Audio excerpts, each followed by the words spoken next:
Parce que nous, les touristes armés, Mali va se tourner sur le tournant. Où il y a par des incidents diplomatiques qui de guerre contre le Mali.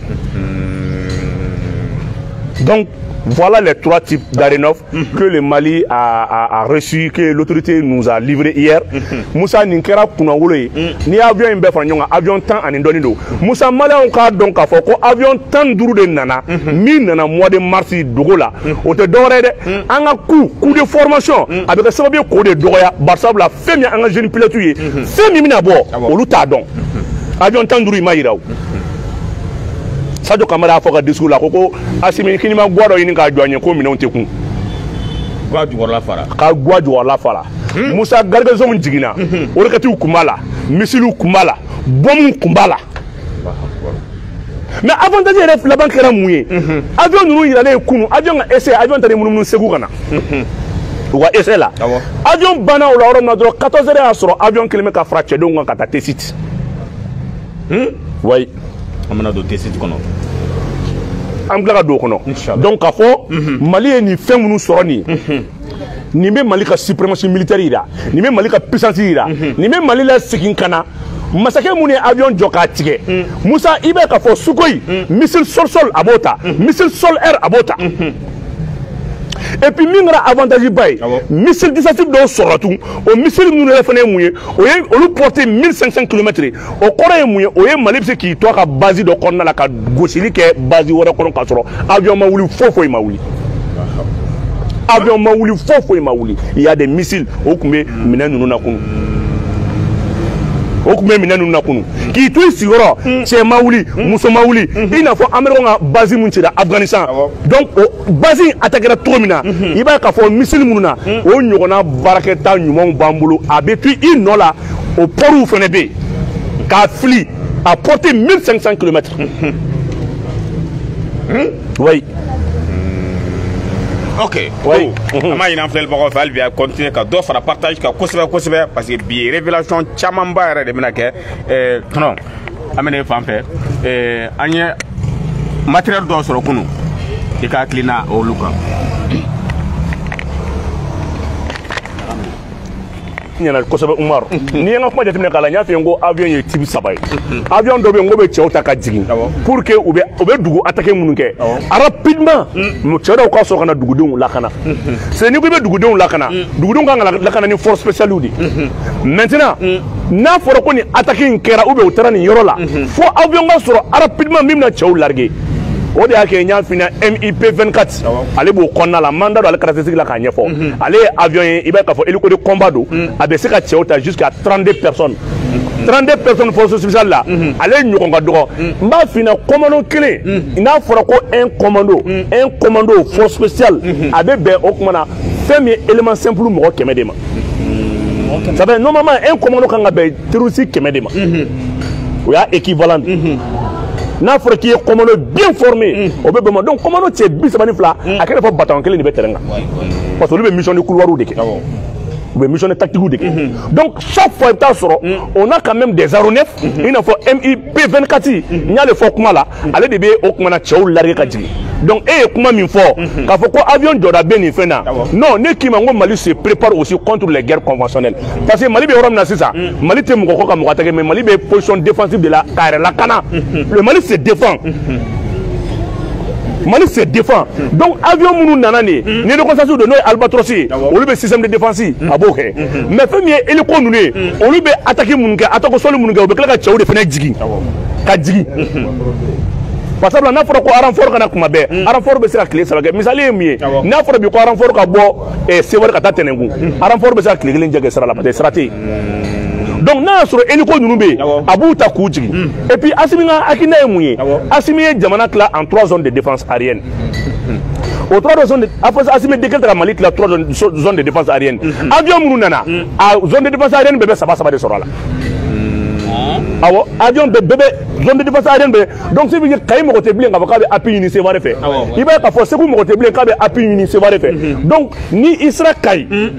avion bɛ sɔrɔ Kayi des types d'aéronefs minnu bɛ se ka Kayi kɛlɛ kɛ i n'a fɔ attaque min kɛra Kolokani Kayi base bɛ se ka wuli ka taa attaque fɛn na ye urgence la a ma se bilen n'a fɔra ko Mopti o tuma na ko Senu ka wuli Basan ka wuli k'a fɔ k'a bɛ taa intervention na Mopti non anga bara bɛ ka dilan ten de kelen kelen ka na bara minnu a bɛ kɛ dɔn dɔn de ka na nin ye félicitation de ye nin ye bonya de i k'a dɔn k'a fɔ ko ni dugu ka bon avion de jɔyɔrɔ ka bon kɛlɛ la kosɛbɛ mais hélico minnu tun b'an bolo hélico ninnu dɔw ye 500 km à l'heure a dɔw ye 450 km à l'heure o ye n'a y'a sɔrɔ u charge b'u kan ni charge t'u kan dɔw bɛ taa 750 km à l'heure la olu ka suma bi ni dugu attaquera mais i b'a k'a fɔ fɛn min ye albatros ninnu ye olu ka teli ni hélico ye mais i b'a k'a fɔ Sukhoi fana ka teli ni albatros ye mais albatros ni Sukhoi ni ɲɔgɔn cɛ différence ye mun ye albatros bɛ renseignement kɛ a bɛ reconnaissance kɛ mais Sukhoi tɛ renseignement kɛ ale tɛ reconnaissance kɛ ale ye avion d'attaque de avion de combat de don a bɛ gosili de kɛ. Donc voilà un peu. C'est pour cela Assimi, il connaît maintenant, il a pu exprimer le besoin militaire de l'armée malienne. Et c'est ça qui est très très important. Avion tant de na mandat dollar. Mais ni avion nous n'a pas défini qu'à fort avion albatros n'a pas follow entraînement be idigi about digi outeta wordo kata bourse ni ngadi du woro maka bataka chedon formé. Donc voilà un peu l'idée de l'armée malienne. Sinon système de défense aérien on fait sur là. Au système de défense aérienne nous sur là, au ban permet ko kera nanda do la mikla ko e nanda do tesid la mikla ko lunya fina ale ka bare ko luna nyono di bali voilà OK bobo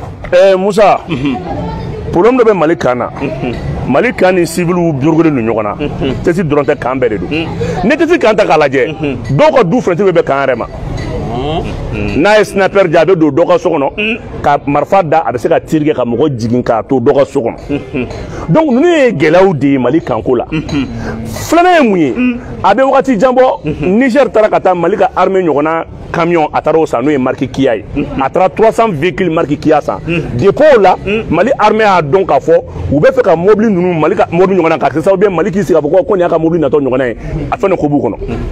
wa gansan tɛ Niger kun tɛ marque Kia san mais a y'a k'a fɔ marque Kia de bɛ armée Mali bolo a y'a dabɔ kama ka taa Kia français y'u dɛmɛ u ye Kia 300 de san o Kia 300 mun filɛ nin ni centenaire m'a farati a bɛ k'a kɔnɔ k'a fɔ ko nin ye armée Mali mobili natɔ ye a bɛ kɛ armée yɛrɛ kɔnɔ ko nin y'ale ka mobili natɔ ye yan'a k'a fɔ k'a b'a identifier o y'a sɔrɔ u ye attaque wuli o kɛra a gɛlɛya fɔlɔ-fɔlɔ ye u y'o baaraw de kɛ il y a 8 mois n'an b'a dɔn k'a bɛ laban nin ma wa ala ni armée ka wuli ka jɔ a ko danna sira la filanan kɛra mun ye o kɛra fɛn min ye français ka drone mun tɛmɛna ka survoler ka munumunu ka tila ale talen kɔfɛ quelques minutes kan attaquera ale de kan kɔnɔna photo ta c'est pour cela n'i y'a k'a fɔ u ye roquette minnu fili an ka sɔrɔsiw ka ca yɔrɔ min na u ye yen attaquer o da to ne k'i ma n ko a Mali bɔra ka Mali ka chasseur minnu Mali bɛ ka avion type façon minnu ɲini sisan ni chasseur minnu bɛ n'an da ma t'o la olu de mago bɛ na n'o o ye Sukhoi MiG 35 ni MiG 29 ni MiG 35 ye n'olu de nana ka fara ninnu kan o de bɛ kɛ sababu ye o tuma na n'i donna an ka territoire kɔnɔ an b'i rappeler n'i ma sɔn an b'i accompagner fo k'i labɔ donc a bɛna ye k'a fɔ olu ka drone de nana ka pan ka kan kɔnɔna photo ta k'a transmis o bi fɛn fɛn filila a bɛɛ filila ni o position dilen ninnu de ala ni sɔrɔsiw yɛrɛ ka wulikajɔ n'u ka cɛsiri n'i y'o bɔra yen kunun n'i y'a ye test libéré la u ma se ka kan minɛ k'a t'u bolo avion minnu présenté la Sukhoi ninnu a kɛra présenté la yɔrɔ ma dɔrɔn 14 heures waati sɔrɔ u yɛlɛnna a kɛra cogo di mun ko avion d'entraînement don a ka premier essai yɔrɔ ka entraînement fɔlɔ kɛra test kɔni libéré la o ye entraînement dɔ ye o avion ka yɛlɛn kun 14 heures 19 heures y'a sɔrɔ a ye kan libéré k'a ko a ye test libéré k'a ko k'a jɛ passe masabla ne jateminɛ kɛ n y'a f'i ye roquette min b'a la fɛn b'a la panel min b'a la a bɛ fɛn min ye 250 roquettes de ta avion b'o de ta bombe fitinin ninnu a bɛ 750 kilos de ta bombe na sans compter le port des missiles a ta test kunu a ka première intervention yan'a ka don su la o tuma sɔrɔ a ye ninnu yɛrɛkɛ k'u bɔ ɲɔgɔn na ka fɛn bɛɛ kɛ a dɔn ko mɔgɔw de bɛ ninnu kɔfɛ n bɛ position d'u ma terroriste bɛ drone bɔ min terroriste bɛ avion bɔ min mais maliyɛnw k'u yɛrɛ ɲininka fasodenjugu faransiw bɛ min don renseignement na Mali kɔnɔ c'est plus de 50 millions par mois u bɛ mɔgɔ lankolonw sara Mali kɔnɔ minnu bɛ jamana d'Afrique ka jamana lagosi plus de 50 millions par mois faransiw bɛ mɔgɔ sara ni cogoya fila ye u ka mɔgɔw kulo bɛ na o faransiw ka vidéoman kulo bɛ ne la u b'a dɔn k'a fɔ n bɛ ka min fɔ wulibali de don a tɛ ci ni tubabu bɛ wari d'i ma u b'i ka vie de lajɛ ani ka commentaire tɔw b'i sara ten de n'i ka vie n'a ma yɛlɛ tɔw bɛ dɔ b'i ka wari la mais pour que vidéoman ka vie ka yɛlɛ f'a ka jamana neni ou bien ka jamana buruja ou bien ka kuma dɔ fɔ mun b'ale yɛrɛ bila kaso la taga la c'est pour ça u bɛ kuma dɔ fɔ kuma dɔ la pour que mɔgɔw bɛ se ka attirer ka na parce que olu bɛ sara en fonction des commentaires en fonction de vie français bɛ vidéoman sara ten de fasoden jugu minnu bɛ b'u sara ten o de y'a kɛ français ka cɛ fɔlɔ de kɔnna k'a fɔ ko nin ye avion d'entraînement de qui date de 1968 ko cɛku tun bɛ entraînement k'a la c'est un français tubabukɛ de bɛ a pipi k'a bila a y'a bila yɔrɔ min na dɔrɔn a ka vidéoman y'a ta u y'a yɛrɛ kɛ mais wallahi bilahi Musa Mali faamaw wallahi u ye RFI gɛn u ye France gɛn n'u ma denlankolonw gɛn i tɛ dugu foyi jɔlen ka denlankolon caman to yen e dafaralen ma jugu e bɛ sɔn cogo di ka président soutenir président min ye avion san ka to dugu ma ka avion san ka to dugu ma jugu bɛ tɛmɛ kan wa han n ko kɔnɔ nafa ye pani ye e bɛ sɔn ka bila président kɔ président min ye avion yɛrɛ sanni i ma avion min san k'a tigɛ an b'o bɛɛ président tɛmɛnen yan ka avion san k'a tigɛ denmisɛnnin minnu nana fanga la ka taa avion san a b'aw jɔ o ma ko tɔnfagala ni min y'a dɔn ko tɔnfagala don o k'a ka du yɔrɔ fɔ k'a di ta armée mɔgɔw ye n'a y'o ka du gosi ni tɔn don ni tɔn tɛ ni su min yɛrɛ ni tɔn su don ou bien an ka taa essayer kɛ dɔ ka du la nin tɛ juguyakan yɛrɛ dan ye wa e tugura président ko ye président mun ye avion san dugu ma e tugura président ko ye président mun ye avion jɔ dɔnni missile solaire tun bɛ Mali bolo à portée 1500 km i b'i to yen nɔ la ka dugu kelen attaquer ka dugu kelen ci ka avion k'u san k'u tigɛ il y a des colonels qui ont démissionné a colonels bɛ a dɔw bɛ tiɲɛ so bi n t'u tɔgɔ fɔ a dɔw ko ko n tɛ k'olu to u y'u ka galon bɔ k'a da ka bɔ bere bɔ k'a da ka taa retraite la bilahi ko mɔgɔ tɛ nin kɛ u ye armée da k'a tigɛ u ye char d'assaut jɔ n b'a f'i ɲɛna sɔrɔsi ɲɛmɔgɔ dɔw tun bɛ yen u tun bɛ char dɛnɛmɛ bɔ ka taa u ka foro la u ka foro groupe la o officiers tun bɛ yan ka char dɛnɛmɛ bɔ ka taa u ka foro groupe la u ma deli k'a dɔn ko armée ye fɛn min ye des jeunes sont venus ils se battent pour la nation et k'i miiri avion 11 12 kunu don kelen hali n'o kɛra kulonkɛminɛ ye i t'a la fɔ n'o ye aw tugura président n'u denw kɔ yan olu taara ka taa marifa kɔrɔ san ka na n'u ye ala kana cɛmisɛn barika ban diɲɛlatigɛ la i kɛra mankan wulila yan fasodenw ni halaladenw ye ala minɛ est ce que b'a kalama sɔrɔsi a t'a la bɛɛ marifa t'a ni musow u ka dugu bɔ nɔgɔ la olu ma armée tɔgɔ fɔ n kɔrɔ Dragon sigilen bɛ yan ale y'a segu ta k'a lajɛ maaw tun bɛ bɔ n'u den ni kɛlɛ bɛ sen na k'a fɔ ne bɛ n den bila ka bɔ n'o tɛ halalaya kɛlɛ don ni kɛlɛ banna k'a sɔrɔ k'an ka duba sen t'a la an ka halalaya bolo bɛ fanga la denmisɛnnin sɛgɛnnen bolokɛnɛ de b'i sigi micro kɔfɛ denmisɛnnin jeunes b'a la ka sa denlankolonw b'u sigilen to bilahi n bɛ ka mun ɲɛf'i ɲɛna ni cɛ o cɛ minɛn ninnu sannen kɔfɛ ni min dalen don a yɛrɛ la k'i ye den ye e ka bɔ i ka armée la gosi n'i ye den ye ni i tora yen ala kana foyi ɲɛ ma ni min dalen don a yɛrɛ la a y'a kɛ ala ni kira kama i ka émission suit dans la semaine ni min ye den o ka minɛn ninnu na gosi wallahi i kaso tɛ dɛ a bɛɛ ni alaw n'a kira cɛ ko bɛ k'i la i ma sigi ni min ye ni min ye den o ka minɛn ninnu na gosi i bɛ sɔn ka cogo di walidenw de b'a la ka sa denlankolon b'u sigi micro sanfɛ ko tɔn basa i fa yira dɔrɔn k'i fa yira avion k'i fa bon k'a lajɛ ni tɔn don ni basa don e bɛna faamuya o de la sisan mais a banna dɛ l'État a pris sa responsabilité wallahi maliyɛnw ka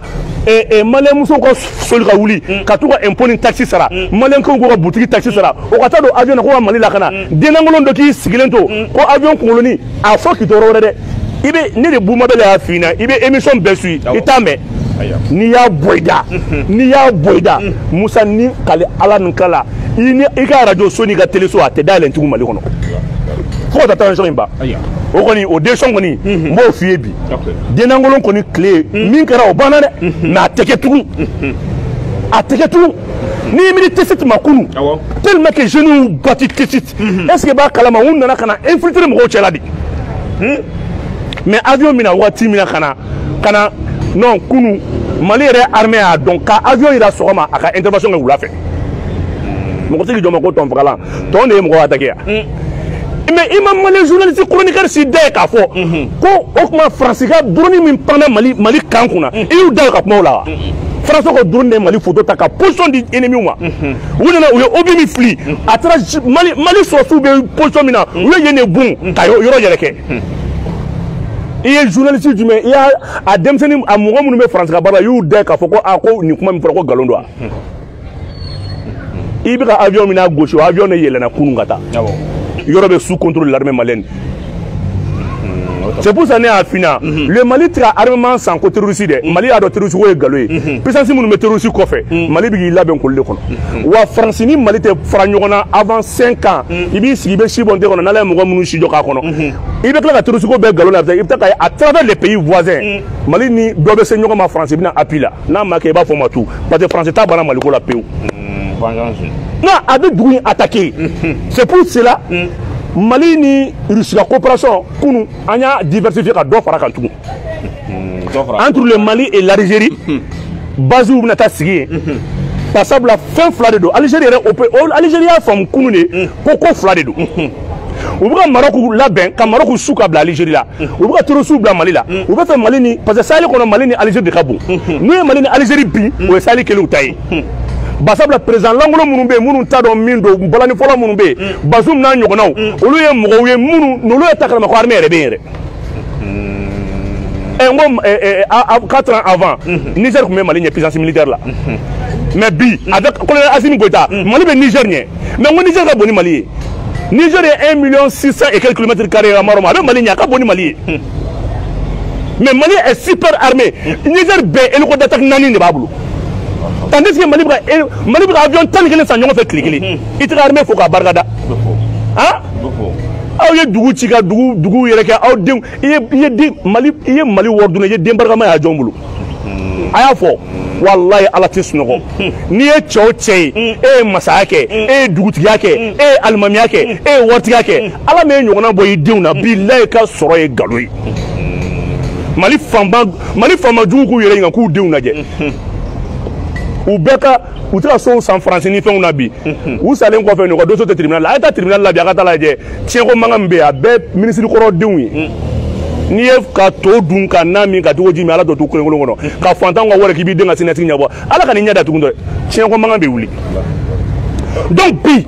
k'a fina Algérie a compris que Mali n'allait des ciblés o de to Algérie kuma fɔ o de to Algérie a fɔ Mali ɲɛna bɔ disasive kɔnɔ k'i jɔ attaque niveau yɛrɛ la o de to Mali ye système de défense aérienne fana nana kunu minnu n'a bɛna Kayi yɛlɛmani k'a bɔ la ka na Bawulen kɔnɔna k'a bɔ la ka na Kolokani o secteur fɛn fɛn bɛ ka munumunu ka na jusqu'à ka na vers Guinée ka na Sénégal ni côté fɛ ka na Sikaso mara kɔnɔna fɛ u y'a système défensive mina installé ka yen bɛɛ kɔlɔsi parce que an y'a ye k'a fɔ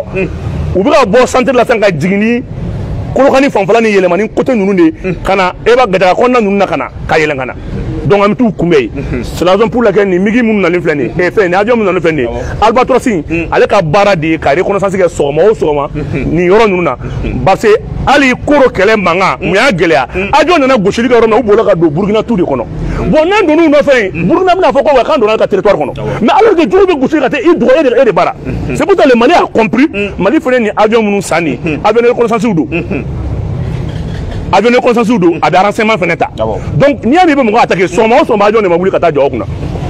et pour la phase prochaine avec les Iraniens ye système de fɔ an b'u fo k'u barikada u kan ka drone de renseignement fana di kan o kan sɔgɔma fo wula fɛ drone bɛna jɔ a kunna k'an bɛɛ drone n m'a fɔ drone d'attaque dɛ n ko drone de renseignement ale yɛrɛ wari man ca a tɛ tɛmɛ 801 millions kan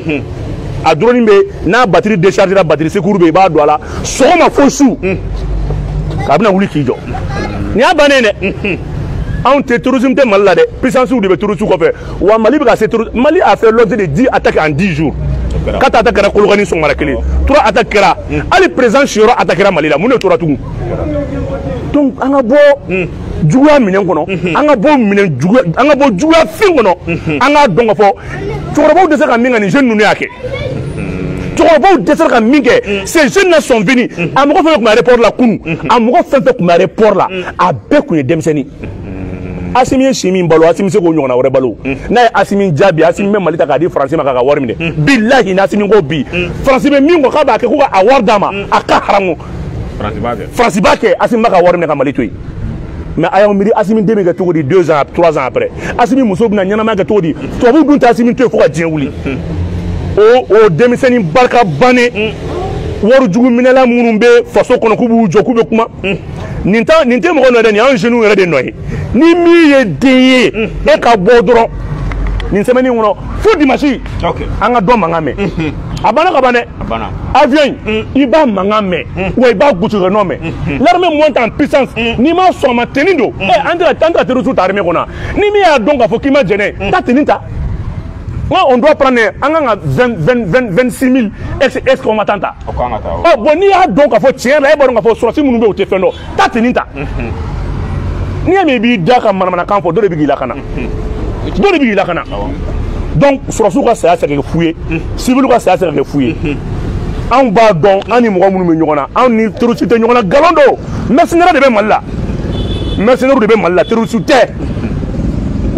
À travers les pays voisins. À pays voisins, avion c'est un pays voisin de Ado Mibéou. À Mali d'abord de mon pays Ado, qu'on a versé là. Animoteo. Mais ni que Douga batte mes serailles. Ante Simare, n'a mettre aussi gauchifié territoire. Ni Malia si avait tout sous kono. Pour qu'on a attaqué. Wallahi, forêt de Baoulé, forêt de Grangalé, forêt de Tanjou, forêt de Bambadjou. C'est rempli de terroristes. C'est des pays voisins qui les entretiennent. Pour preuve, quand on a attaqué Domina, il y a plus de 12 citernes à Burkina Kana bien biscuit. Et tu 12 citernes dans zone d'insécurité là. Il y a un carburant de terroristes, carburant problème. Vous pensez que nous on est bêtes? 12 citernes remplis de carburant. Depuis le ministre de la rotation de Jora, Mali avion Moussa, ni ministre de la Doumage, ou le minimum de nous barodon, ou c'est un rodon. Trop si fait la Mali Bolo, Mali ou il n'y a qu'à être minimum domi, ou qu'on les mines d'or, on a collé 6 000, ou t'as un 6 000 parce que nous les mines d'or, on a 6 de Kala. Ou même Wakene sera 50 000. Ni armée temena 600. Et qu'à faudra qu'on armée temena 30 000 itaï. Qu'à faudra armée il n'y a qu'une slamma. Mine de la slamma, on m'a fait éclaireur. Ou be wawaro doma poseur de mine ou be watan doma donc ni armée bi ka teme e ba foto ko allo way abe sragnement ka ko mine be srang armée boka tu as 30 000 et mo ko mine posé tu as 50 000 am ko 50 000 la wuni ngara ko mine do na rom na ki ba ro do ko sino de kera aussi parce que 6 mois après wa so fien ko lo meti centre fien ko lo ne beti fien ko la beta boy bo bim ante digi duguma de am bebe la sans fedi iga mine yere de daila. Voilà. Et Boubou, il y a un fort. Ça Moussa, la zone de Gourma, c'est la zone de France, 3 frontières. Nous sommes gauchelique et Niger, on va de tout couloir de Congo Burkina. Nous sommes gauchelique et Burkina, on va donner Katabo Wataguna Gao. Ou ya Gao Wataguna ci dom na nous 64 morts ka donc am ro daku kanti ka mo fra o ya ka fo ou do na Niger de Niger maintenant yo Watagana gauchi ou ni ministre le la plus grande base aérienne française avec Gaoudi ou ma se kana ara fort la kana Wataguna kana demana donc sécuriser. Donc la zone de France français 9 ans qu'il y a combien de neuf français Mali c'est la tête de tout du mais c'est quand erreur que mais c'est quand ni dugu de ñamina no ñogona donc mo be don to parce que Mali kan nu fene fere kilade buru fere lade ese ni mo ko sube kan tchetse kateme kata ali kati kan ma kata kan atake tenia ka bo kati koko kana oro mu fene ba bilugo ko population civile teme sala de mais ngudu nani yene véhicule piégé le kata adaka ba ko be yoroti. Donc attaquer sera jo abarani population a participé à attaquer il y a attaqué jo le dugu la population a déjà attaqué empêcher mais ni attaquer que qui bouchi qui da fara sur la sécurité de mais attaquer empêcher pour renseignement.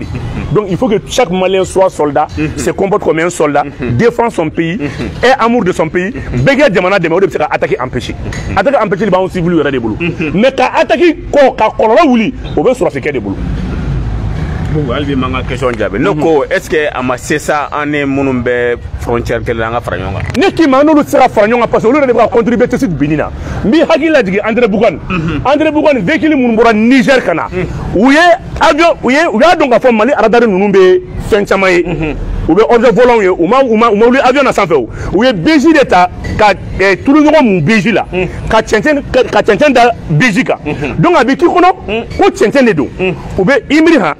500 km où il y a 2 mois où il y a dondoni BJ a rempli de bombes tout le monde a la tchétchène Dakar donc avec qui kono ko tchétchène froid de quoi ko tchétchène koulou de mais ngou bora Niger bi Niger Bazoum est terroriste minnu bila domina Mali an ka kan bɛ filɛ nin boni kɛrɛfɛla la min attaquera fo 27 morts kɛra mais n ko olu ka mɔgɔ Bazoum est terroriste minnu bila o mɔgɔ 7 de yera la a ye terroriste bila 3 jours u ye Mali attaquer mais n ko France kelen taara Niger de France bɛ ka na terroriste ɲinini na Bazoum bɛ terroriste bila cogo de bɛ taa teliya kɛ Bazoum fɛ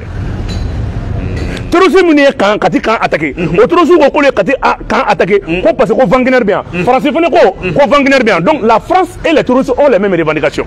cɛman fana y'a fɔ o don o ka to Côte d'Ivoire. ne tɛ jigin olu la o Azam dossier b'an bolo yan o a chèque ni fɛn bɛɛ don dɔ la n bɛ na o n b'o dossier publier o baara minnu kɛra o tu sais que n bɛna o de ɲɛf'i ɲɛna quoi ministre kɔrɔ caman bɛ Mali la o ma wele o. ou bien premier ministre kɔrɔ caman bɛ Mali la olu ma wele o Musa e k'i bolo jɔ Mali famakɔrɔ dɔ ka du la bi ni mɔgɔ b'a kɔnɔ tugun i bolo jɔ i bolo jɔ Mali famakɔrɔ dɔ ka duba la ni du ma ci mais n ko wari ɲini fu de don ka wari dun ka t'i sigi wali jamana kan i ni balima tɛ i ni teri tɛ i ni foyi tɛ e de kan ka ɲugu i yɛrɛ la quoi e de kan ka ɲugu i yɛrɛ la walayi maliyɛn fantan ka wari ye ɲama de ye i y'a dun ala t'i to yen hali kuwa mɔgɔ min y'a dun u kana saraka bɔ dɛ u kɔ 7 ala b'a bɛɛ jasi u den u mɔden o fana den hali 2000 an ka kasa an bɛ taa 2022 la 2400 i b'i bolo jɔ nin den ninnu na ko nin kun ye karisa kɔrɔba dɔ den a den bɛ lafu a kɔnɔ a si yɛlɛma ko 7 ala t'a to yen a promotion u bɛ cogo di bi u bɛɛ mankan ma sumaya i b'i sigi i b'a lajɛ ala tɛ sunɔgɔ dɛ wa nin y'a daminɛnen dɛ ala kɛlɛ daminɛla ka ban voilà. ok Bobo ka bɔ o kɔnɔ na an bɛ don an y'a ye k'a fɔ e ye politicien dɔ ka communiqué mɛn yan mun de la ka Mali sɔrɔ k'e politicien ka communiqué mɛn donc i bɛ politicien communiqué i b'o bɔ kuma kɔnɔ n bɛ min f'i ye dɔrɔn Musa a ye transition in soutenir a ye transition in soutenir a ye Choguel a y'a remercier a ye Choguel remercier Choguel nani santé en une année Choguel a pu quand même conduire ces jeunes là parce que Choguel a ka vie de sacrifier ni i bɔra premier ministre la i bɛ taa Nations Unies na baara la n'i ka dugu feere mais ni Choguel bɔra premier ministre la Nations Unies t'a ta parce que a ye Mali sama ka bɔ Nations Unies ka jɔnya ni janfa kɔnɔ donc Choguel n'aura plus de promotion pour des postes dans les organismes internationaux Choguel y'a kɛ Mali de kama n'o tɛ n'a ye Choguel jaabi nin ta ɲɔgɔn kan diplomatie ka taa namiya kuma fɔ ouais nin kɛra tan dɛ on est des pays frères on est des pays amis mais Choguel bɛ kuma paralen de f'i ye Nicolas Normand ko ouais ko Mali France ye terroristes formé yan ka rebelles dɛmɛ yan jɔn bɔra Mali politicien jumɛn bɔra k'a ka communiqué contesté o tali min yɛrɛ aéroport la